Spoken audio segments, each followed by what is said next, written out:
ठीक। जो हमारा पॉइंट चल रहा था वो चल रहा था राजस्थान के भौतिक प्रदेश, भौतिक प्रदेश।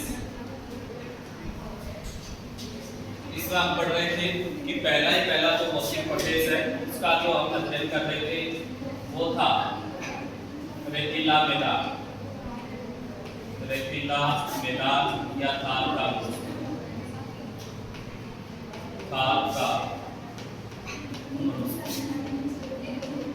इसमें जो आज तो शुरू करेंगे इसके अंदर वो शुरू करेंगे हम अर्ध शुष्क प्रदेश,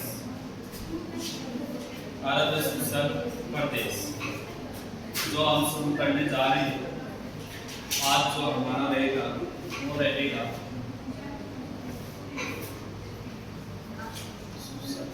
प्रदेश।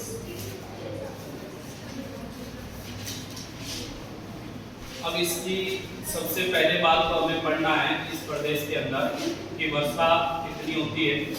यहाँ पर कि वर्षा होगी 25 से 50 सेंटीमीटर, 25 से 50 सेंटीमीटर। कल हमने पढ़ा था कि 25 सेंटीमीटर वर्षा रेखा, 25 सेंटीमीटर वर्षा रेखा मरुस्थल को दो भागों में बांटती है, तो दो भागों में बांट, उसमें से एक हम पढ़ के आ चुके हैं कि एक नंबर तो हमने पढ़ लिया शुष्क, और जो दूसरा चल रहा है आज जो हम शुरू करेंगे वो है अर्धशुष्क। तो अर्धशुष्क में वर्षा कितनी हो जाएगी 25 से 50। अब आगे पढ़ेंगे इसकी जानकारी ले आगे। ये कह रहा है अपने को कि अर्धशुष्क कभी पढ़ा है क्या? पहले पढ़ा है क्या? ये अर्धशुष्क क्षेत्र पढ़ा है कभी? Yes sir. बताओ तो अर्धशुष्क क्षेत्र को कितने भागों में बांटना है? पहला इसका प्रदेश है, इधर देखो घग्गर बेसी, घग्गर बेसी। दूसरा इसका जो है क्षेत्र पारट लोनी बेसी। तीसरा इसका जो पार्ट है जो पढ़े नागौरी उच्चभूमि, उच्चभूमि। 4 नंबर इसका जो पार्ट पढ़े वो कह रहा है शेखावाटी, शेखावाटी या आंतरिक क्षेत्र, आंतरिक। तो हमने अर्धशुष्क को कितने भागों में बांटा? 4। पहला है घग्गर लोनी नागौरी भूमि शेखावाटी या आंतरिक क्षेत्र। अगर इसको हम देखें कि अलग अलग क्षेत्र कहाँ विद्यमान है तो राजस्थान के मैप में हम देखेंगे कि कौन सा क्षेत्र कहाँ विद्यमान है। अब राजस्थान के मैप के हिसाब से ये कह रहा है कि पहला जो प्रदेश है, पहला वो है घग्गर बेसी। यहाँ एक घग्गर बेसी, पहला जो क्षेत्र घग्गर बेसी। दूसरा इसने कहा कि जो हम पढ़े पार्ट ये जो क्षेत्र है ये लोनी बेसी, लोनी बेसी। तीसरा इसका जो पार्ट है ये जो यहाँ पर भूमि है नागौरी उच्चभूमि, उच्चभूमि। 4 नंबर यहाँ पे जो पार्ट है वो है शेखावाटी, शेखावाटी प्रदेश। 4 राजस्थान के देश में पहला पार्ट, पहला क्षेत्र, ये जो क्षेत्र है वो गंगर बेसिन। दूसरा पार्ट लेते हैं, ये जो क्षेत्र आएगा लोनी नदी का प्रवाह क्षेत्र। ये तीसरा ये जो पार्ट नागौरी उच्चभूमि वाला, 4 नंबर पार्ट यहाँ से कावाटी उच्चभूमि का। अब ये कह रहा है कि हमें एक एक करके पढ़ने, एक एक के हिसाब से पढ़े। पहला पढ़ेंगे गंगर बेसिन। अब देखो गंगर बेसिन में क्या क्या चीजें आती हैं। पहला यहाँ पे पार्ट गंगर बेसिन।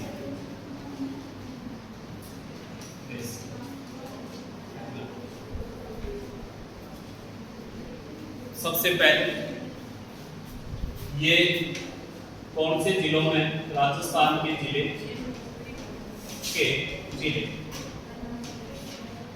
दो ही जिले हैं, एक नंबर गंगानगर, दूसरा हनुमान। वर्षा कितनी होती है यहाँ बताओ फिर, 2 जिले तो बता दिए, वर्षा बताओ फटाफट। 25 से 50 सेंटीमीटर के बीच। अब यहाँ पर गंगर नदी द्वारा सिंचित क्षेत्र है।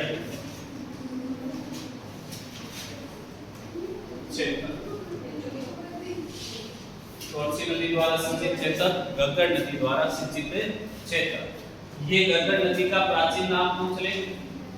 प्राचीन किसका अवशेष है? सरस्वती नदी का अवशेष। गंगर नदी का उद्गम पूछ ले कि उद्गम बताओ। उद्गम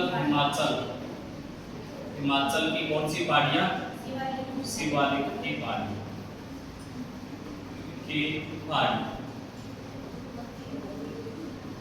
फिर कह रहा कि कितने किलोमीटर की बात करें तो इसकी दूरी है 465 किलोमीटर। कितनी लंबी है? 465। फिर ये कहाँ चली जाती है? फिर ये पाकिस्तान में चली जाती है। और पाकिस्तान में जाने के बाद वहां के भूतल में क्या हो जाती है? पाकिस्तान में क्या हो जाती है? मिट्टी।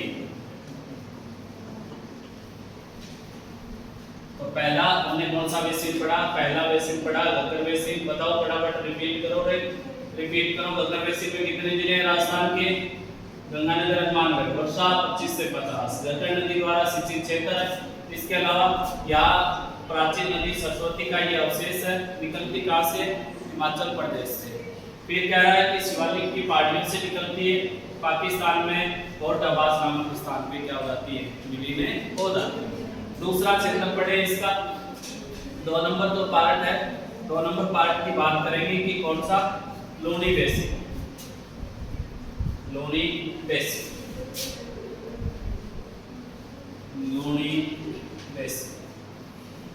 अब जहां जहां लोनी नदी बहेगी वो क्षेत्र लोनी बेसिन कहलाएगा। जहां जहां लोनी नदी बहेगी वो बेसिन लोनी बेसिन। अब पढ़ेंगे सबसे पहले लोनी बेसिन, लोनी नदी के बारे में। अब लोनी नदी का उद्गम पढ़े कि लोनी नदी कहां से निकलती है? उद्गम इसका नाग पहाड़ी। समापन कहां होता है लोनी नदी का? समापन पूछ ले अरब सागर। लोनी नदी का समापन अरब सागर। फिर कह रहा है कि लोनी नदी की बात करें कि जिले कौन कौन से आते हैं, जिलों की दृष्टि से देखें तो अजमेर लोनी बेसिन में आएगा। अजमेर के बाद जैसे कुछ बात करें कि अजमेर से अलग होकर ब्यावर बना है, लोनी बेसिन में आएगा। जैसे कह रहा है कि पाली कौन से में आएगा? लोनी बेसिन में आएगा। जोधपुर लोनी बेसिन में। जोधपुर के जैसे बात करें कि बाड़मेर तो बाड़मेर से अलग होकर बालोतरा से बात करें कि ये जालौर और सांचौर, ये 2 जिले हैं वो कौन से बेसिन में आते हैं? लोनी बेसिन। कहने का मतलब लोनी नदी द्वारा सिंचित क्षेत्र। ये किस नदी का अंतर है? लोनी नदी द्वारा सिंचित क्षेत्र। जहां लोनी नदी द्वारा सिंचित क्षेत्र होगा, नदी द्वारा सिंचित क्षेत्र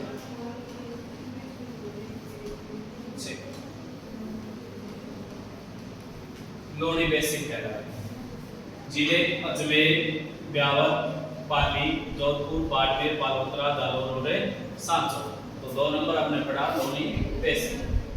3 नंबर जो इसका आएगा, 3 नंबर आप पार्ट की बात करें, 3 नंबर इसका पार्ट कौन सा है उसको अगर हम जाने तो वो है 3 नंबर पार्ट इसका नागौरी उच्चभूमि। नागौरी उच्चभूमि,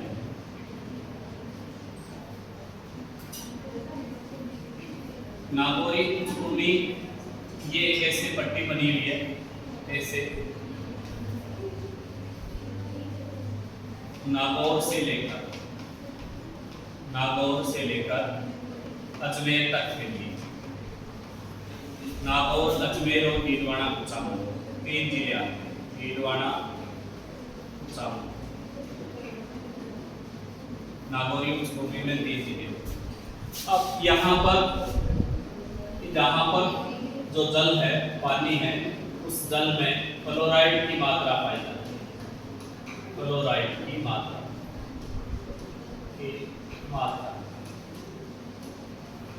फ्लोराइड की मात्रा होने के कारण यहाँ पर जो हड्डियां होती है, हड्डियां उनमें उभार आ जाता है, उभार, जिसलिए इस क्षेत्र को उब्बड़ पट्टी के नाम से जाना जाता है। उब्बड़ पट्टी, यहाँ के पानी में फ्लोराइड उब्बड़, ये हड्डियां क्या हो जाएगी, बाहर निकल जाएगी। फिर कह रहा है कि यहाँ पर जिप्सम सबसे ज्यादा है। जिप्सम सर्वाधिक पाया जाता है। एक तो वर्षा द्वारा खेती हो जाती है, फिर यहाँ खनिज पाया जाता है, और खनिज कौन सा, जिप्सम, जिस कारण इसे कौन से क्षेत्र में शामिल किया गया है, अर्धशोषक क्षेत्र में शामिल किया गया। फिर आता है इसके लास्ट जो पार्ट हम पढ़े, 4 नंबर जो पार्ट हम पढ़े, कह रहा है कि 4 नंबर जो इसका पार्ट है लास्ट, शेखावाटी से शेखावाटी प्रदेश, शेखावाटी प्रदेश, जिले सीकर, झुंझुनू, चूरू। अब इसे अधिसूचक में शामिल करने का कारण हो गया कि कुछ तो यहाँ पर आंतरिक प्रवाहित नदी है। कौन सी, आंतरिक प्रवाहित नदी, प्रवाहित नदी, जैसे कांतली, जिसके कारण। दूसरा कारण वर्षा है 25 से 50 सेंटीमीटर। तीसरा इसे अधिसूचक में शामिल करने का कारण है कि खनिज संसाधन, खनिज संसाधन जैसे तांबा, मुख्यतः कौन सा, तांबा, तो जिनकी वजह से इसे इसमें शामिल किया गया है अधिसूचक। तो ये अपना जो 2 नंबर था अधिसूचक प्रदेश वो कंप्लीट हो गया। 1 नंबर भौतिक प्रदेश हमारा कंप्लीट हो गया। अब 1 नंबर भौतिक प्रदेश कंप्लीट होता है तो उससे संबंधित आगे हम बात करेंगे क्वेश्चन से संबंधित बातें। पहला क्वेश्चन के बालुका युक्त क्षेत्र, बालुका युक्त क्षेत्र का क्षेत्रफल बताना। क्षेत्रफल, बालुका युक्त क्षेत्र का क्षेत्रफल कितना। 2 नंबर क्वेश्चन जो रहेगा वो रहेगा बालुका मुक्त क्षेत्र, बालुका मुक्त क्षेत्र का क्षेत्रफल।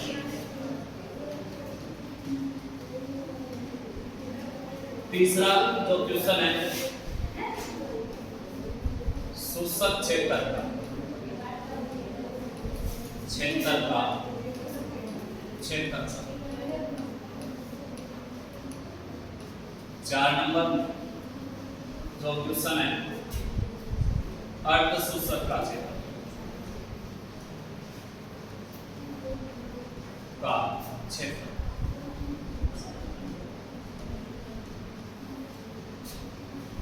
चार क्वेश्चन हमारे आपको पढ़ना है कि कौन से का क्या आंसर है वो देखना है। इसके बाद जो पूछा जाता है कि थार के मरुस्थल की विशेषताएं, थार के मरुस्थल की विशेषताएं क्या है।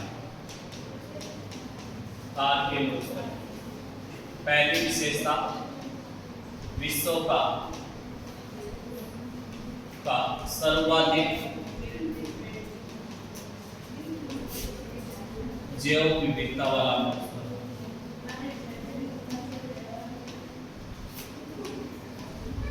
वाला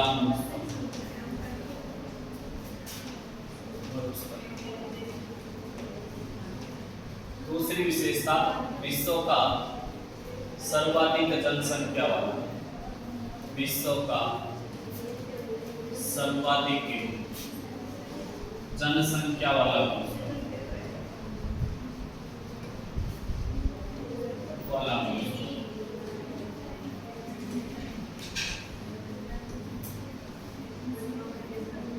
तीसरा इसकी विशेषता है यहाँ पर पेवना सरफ कायम।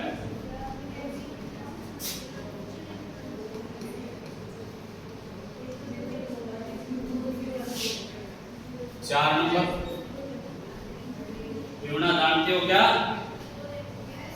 पेवना सरफ क्या होता है, बताओ फटाफट। यस सर मंदिरा, क्या क्या होता है पेवना?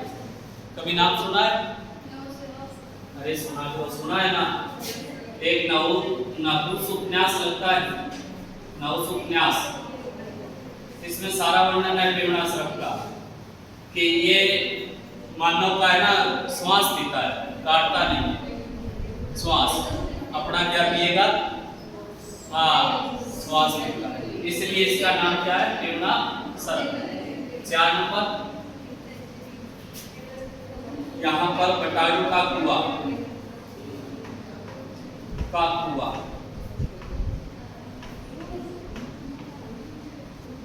कौन सा कुआं पाया जाता है, बटारू का कुआं।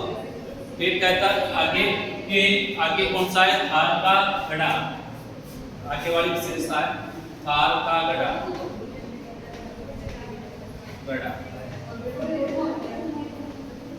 6 नंबर विशेषता कह रहा है कि चंदन नलकूप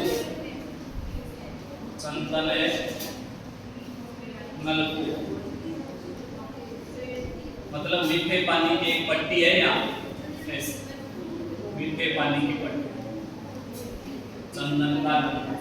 7 नंबर Akkalkote fossil park, Akkalkote fossil park. करोड़ों वर्ष पूर्व पेड़ों के अवशेष,